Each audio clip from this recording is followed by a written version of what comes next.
Restlessness, बहुत सारे लोग इस भूत का शिकार होते हैं, भूतनी का शिकार होते हैं, जिसको बोलते हैं रेस्टलेसनेस।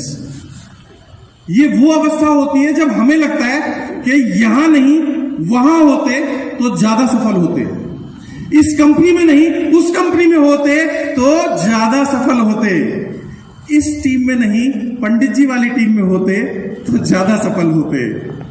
शाओलिन में इस अवस्था को मंकी माइंड कहा जाता है। क्या कहा जाता है? Monkey mind. आदमी जहां है उसे ऐसा लगता है शायद मेरा यहां कुछ नहीं होगा, मैं कहीं और चलूं, और ऐसी सिचुएशन में वो एक जगह बैठ भी नहीं पाता। अलग अलग तरह के विचार उसके दिमाग में घूमते रहते हैं, नए नए आइडियाज उसके दिमाग में आते रहते हैं, नए नए एक्सपेरिमेंट करना शुरू कर देता है, और इस पर्टिकुलर समय पे वो बेसिक्स से बिल्कुल आउट हो जाता है। दोस्तों, पर्पस की क्लैरिटी ऐसे में नहीं होती, आदमी कंफ्यूजन में इधर उधर देखता रहता है। ये गाना माननीय श्री सैफ अली खान जी का था, लेकिन नेटवर्करों की दुनिया में गाना कैसे चलता है? जब भी मैं कोई कंपनी देखूं मेरा दिल दीवाना बोले होले होले होले होले।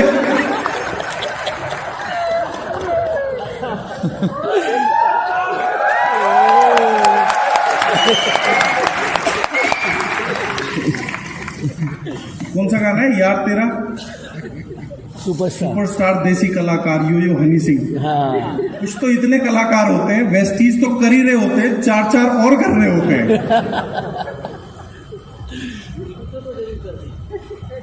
आपको याद, कुछ दिन पहले 6 पॉकेट जीन्स चला करती थी। अच्छा। वो ऐसी लोगों के लिए बनी थी जेब में उसका प्लान, इसमें क्रिप्टो का, इसमें प्रोडक्ट का, और इसमें उस वाली का प्लान। और इन लोगों की भाषा सुनो, सर जो गरीब है उनको ये चेप देते हैं, जो अमीर है उनको ये चेप देते हैं, और जो कुछ नहीं करना चाहते उनको ये चेप देते हैं।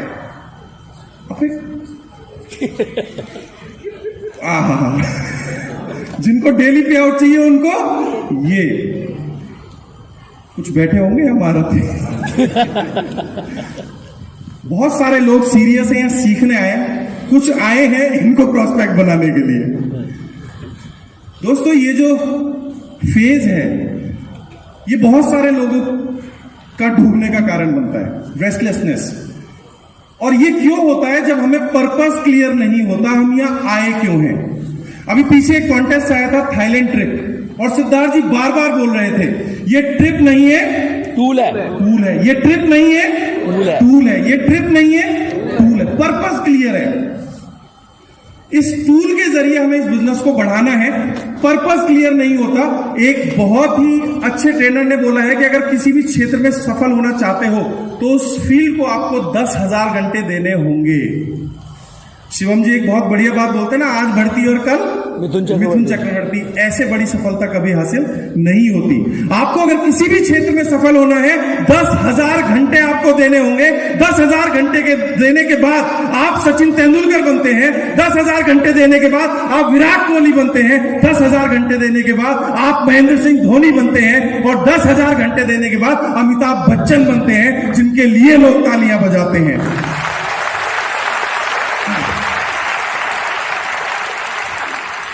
एक बुक है बहुत अच्छी, जापानीज प्रोवर्ब है, इकिगाई। मौका लगे तो आप जरूर पढ़िएगा इस किताब को। ये बताती है कि अगर हमें किसी भी प्रोफेशन में सफल होना है तो पहले होमवर्क करें। ये बुक हमें बताती है, इकिगाई का मतलब ये है, जापान में एक ऐसा शहर है जहां के लोग बहुत लंबी आयु जीते हैं। जब उनको स्टडी किया गया तो पता ये लगा कि वो इकिगाई को फॉलो करते हैं अपना प्रोफेशन चुनते समय। अब ये इकिगाई है क्या? इसके 4 पैरामीटर होते हैं। आप जिस काम को करना चाहते हैं, सबसे पहली चीज आपको वो पसंद होना चाहिए। दूसरा, दुनिया में इसकी जरूरत होनी चाहिए। तीसरा, आपको इस बात के पैसे मिल सके, और आप चौथा, उसमें करने में अच्छे हो। ये 4 चीजें अगर आपके प्रोफेशन में है तो आप उस काम को करोगे नहीं, आप उस काम को एंजॉय करोगे। और 5वीं कंडीशन है, अगर आपको वो फ्री में भी करना पड़े ना, आप हंस हंस के कर लो। अगर आपका प्रोफेशन इन 5 कंडीशंस को पूरा करता है दोस्त, पहली बात तो आप उस काम को खुश होकर करेंगे। कुछ लोगों को कुकिंग पसंद है, वो लोगों को ढूंढते खाना बना के खिलाते हैं। कुकिंग की अगर मैं बात करूं तो ये एक आर्ट है, लोगों को पसंद है, दुनिया को इसकी जरूरत है, इस काम के पैसे भी मिल सकते हैं और इसे प्रोफेशन भी बनाया जा सकता है। ठीक इसी तरीके से अगर मैं नेटवर्क मार्केटिंग की बात करूं, इस दुनिया में दो सबसे बड़ी प्रॉब्लम है, बेरोजगारी और हेल्थ, और हम उसी का सोल्यूशन देते हैं। यस और नो? इस काम को दुनिया की जरूरत है और इसे करने में कितना मजा आता है वो आगे की लाइन में जो बैठे इनसे पूछो। हमसे नौकरी अब नहीं हो पाएगी क्योंकि हम राजाओं की तरह एक बार जी चुके। तो दोस्त इस बुक को पढ़िएगा, ये आपको बताएगी सबसे पहले क्लैरिटी हमारे अंदर होनी चाहिए। अगर हमारे अंदर क्लैरिटी होगी तो फिर ये इधर उधर के लोग हमें डेविएट नहीं कर पाएंगे। और एक चीज होती है न्यूरो पाथवेज। हम जिस काम को करना शुरू कर देते हैं हमारे दिमाग में उसके पैटर्न बनने शुरू हो जाते हैं।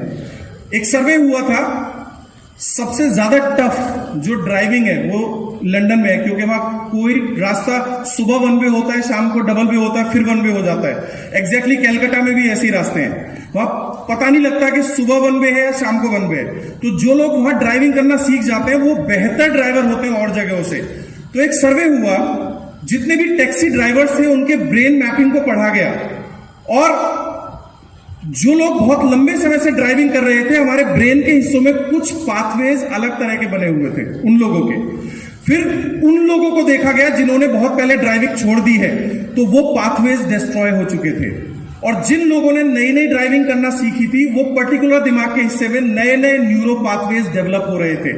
यानी हमारा जो दिमाग है दोस्तों, इसके काम करने का तरीका ये इसी तरीके से काम करता है। तो अगर हमें किसी पर्टिकुलर फील्ड में सक्सेसफुल होना है तो ये न्यूरो पाथवेज बनने तक का टाइम हमें देना पड़ेगा, और इसके लिए कम से कम 10,000 घंटे लगते हैं। एक इंटरव्यू में पढ़ रहा था, और अभी पीछे अगर आप थोड़ा क्रिकेट देखते हो तो केएल राहुल बहुत स्ट्रगल कर रहा था अपनी फॉर्म को लेकर के। तो एक कमेंट्रेटर ने उनको बोला कि केएल राहुल को थोड़ा देखकर खेलना पड़ेगा। तो दूसरे कमेंट्रेटर ने बोला कि जब तक देख के खेलेगा तब तक खेल ही नहीं पाएगा, क्योंकि जो भी काम हम कॉन्शियसली करते हैं उसमें फंबल होता है।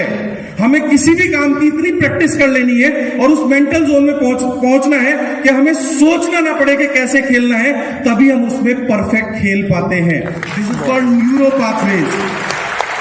और दोस्त 6 महीने में न्यूरो पाथवेज नहीं बनते, 1 साल में न्यूरो पाथवेज नहीं बनते, 5 साल, 6 साल, 8 साल आपको उस इंडस्ट्री को देने होते हैं, तब हमारी मसल मेमोरी सारी चीजें डेवलप होती है, हमें वो काम करना आता है। तो नेटवर्क मार्केटिंग में अगर हमें सफल होना है तो 5 से 7 साल हमें लगेंगे इन सारी चीजों को डेवलप होने में। ये एक बिल्कुल क्लियर साइंस है। तो मेरे को समझ में नहीं आता जब कुछ आइटम आके बोलते हैं 1 साल में सर ग्रोथ नहीं हो रही। भाई सीखने का टाइम है। अरे कब तक सीखे, उस कंपनी में तो अगले दिन से पैसा आना शुरू हो जाता है।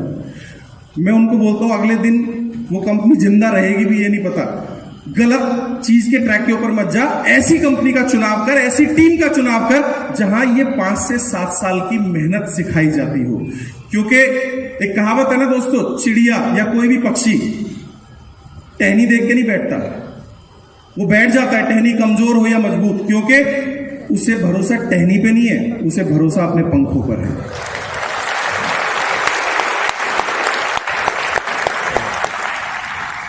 राइट? तो हमें रेस्टलेसनेस इसको बारीकी से ऑब्जर्व करना है कि कहीं हमारे ऊपर ये हावी तो नहीं हो रही है। ये 5 हर्डल्स का सिंपल एक टेक्निक है कि हम रोजाना कुछ समय बैठें, अपने आप से बात करें, और ये 5 में से कोई एक हर्डल कहीं हमारे ऊपर हावी तो नहीं हो रही। और ये नियम वेस्टीज में ही नहीं, लाइफ में आप कुछ भी करना चाहते हैं, कुछ भी अचीव करना चाहते हैं, ये 5 ही भूत आएंगे आपके रास्ते में, इसके अलावा छठा कोई नहीं आएगा। नेक्स्ट, स्पेक्टिकल डाउट, शक। नेक्स्ट, ये अपने ऊपर भी हो सकता है। नेक्स्ट, ये अपलाइन के ऊपर भी हो सकता है, ग्रुप के ऊपर भी हो सकता है, कंपनी के ऊपर भी हो सकता है, और इंडस्ट्री के ऊपर भी हो सकता है। अक्सर ऐसे लोगों को लगता है कि पता नहीं किस चीज से उनकी किस्मत लिखी गई है। हमेशा टेंशन में रहते हैं, शक करते हैं अपने ऊपर भी, कंपनी के ऊपर भी, अपलाइन के ऊपर भी। और ये मेंटल स्टेट है, ये किन लोगों को होती है? जिन्हें अपने बारे में एक्चुअल क्लियरिटी नहीं पता होती, ऐसे लोगों को ये गंभीर बीमारी होती है। उनको प्लान दिखाओ, उनको बताओ कि ये वेस्टीज के प्रोडक्ट है, 2 से लेके 5 साल अगर आप इस बिजनेस में काम करोगे, आपकी खुद की मर्सिडीज आएगी। मेरी भाई साहब, आज तक मेरा खरबूजा मीठा नहीं निकला, तुम मर्सिडीज की बात कर रहे हो। इस दुनिया में अगर किसी की सड़ी हुई किस्मत है, वो हूं मैं, मर्सिडीज। तुम मेरे से दूर रहो कि तुम्हारी भी ना चली जाए। ये इस तरह के लोग होते हैं। ज्यादा देर इनके साथ बैठो तो ड्राउजीनेस सी महसूस होती है, जैसे तुम्हारे अंदर से कुछ सोख रहे होते हैं। गलती से भी इस स्टेज के अंदर नहीं आना है। और स्टेज से बाहर आने का सिंपल तरीका है, हमारे पास कुछ ऐसी बुक्स है, कुछ ऐसी ट्रेनिंग्स है। ऑल्दो वेस्टीज सिस्टम में अगर हम रहेंगे तो टाइम टू टाइम ये हमें सिखाया जाता है। एक बुक है साइको साइबरनेटिक्स, अमेजिंग बुक है, डॉक्टर मैक्सवेल मार्ट्स इसके राइटर हैं। और पूरी दुनिया में सेल्फ इमेज अगर कहीं सिखाया जाता है तो इस बुक का जिक्र जरूर होता है। सेल्फ इमेज, हम अपने आप को क्या मानते हैं। अक्सर हम अपने आप को छोटा मानते हैं क्योंकि हम सब लोग बाई प्रोडक्ट हैं अपने आसपास के एनवायरनमेंट का। आपको पता है कोई भी डफर कुत्ता नहीं होता और ना कोई डफर बंदर होता, लेकिन कुछ इंसान अपने आप को डफर मान लेते हैं। आपने कभी देखा इस दुनिया में किसी भैंस ने अपने लवारे को कोचिंग सेंटर भेजा हो तैराकी सीखने के लिए? कोई जानवर अपने बच्चों को कोचिंग देता है तैरना कैसे है? You will be surprise. Siberia से हर साल कुछ पक्षी इलाहाबाद, बनारस और उदयपुर आते हैं। साइबेरिया कहाँ है? रशिया। कितना बड़ा डिस्टेंस है, और वो अपने आप उड़ करके सीजन में पहुंचते हैं। अगर आपको बोला जाए ना बड़ौत में फलाने गांव में जाना है, बिना गूगल के जा पाओगे? क्यों? अच्छा, वो जो चिड़ियाएं आती हैं उन्हें कौन सा गूगल बताता है कि take left from next cut? अपने आप आती हैं। आपने कभी कोई मुर्गा देखा जो सुबह 4 बजे का अलार्म लगा के सोए? नहीं है कोई भी। क्या बात कर रहे हो? वैसे लगेगा कितना फनी, क्या कर रहे हो? अलार्म लगा रहा हूं, सुबह जल्दी उठना है। आप कभी नोटिस करो, ये जितने भी जानवर हैं वो किससे कनेक्टेड है?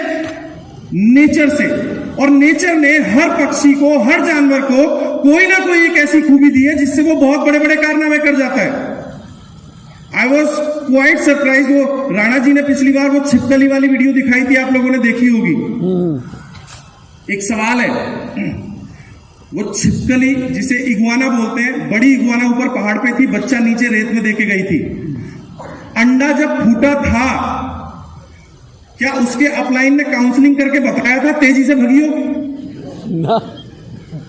वो नॉलेज उसके पास कहां से आई? अंडा फूटते ही आपने देखा वो सारी छिपकली एक तरफ भाग रही थी।